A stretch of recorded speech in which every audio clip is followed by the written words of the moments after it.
Bentrovati al meteo.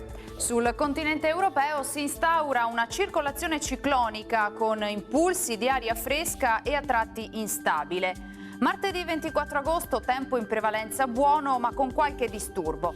Nel dettaglio sul Veneto sarà una giornata ampiamente soleggiata con cielo sereno o al massimo poco nuvoloso. Probabili alcune piogge anche a carattere di rovescio o temporale, più che altro sulle zone montane e pedemontane a partire da metà giornata. Venti in pianura prevalentemente moderati.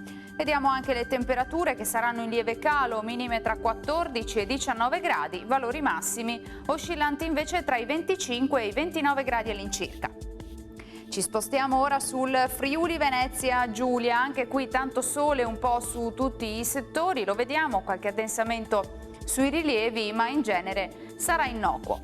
Temperature minime tra 15 e 19 gradi, massime oscillanti invece tra i 27 e i 29 gradi. Infine diamo uno sguardo alla situazione del Trentino Alto Adige, acquazzoni sui settori più settentrionali, asciutto e soleggiato invece altrove.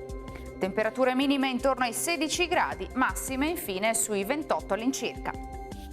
Dal meteo di Antena 3 per ora è tutto, grazie per l'attenzione, arrivederci.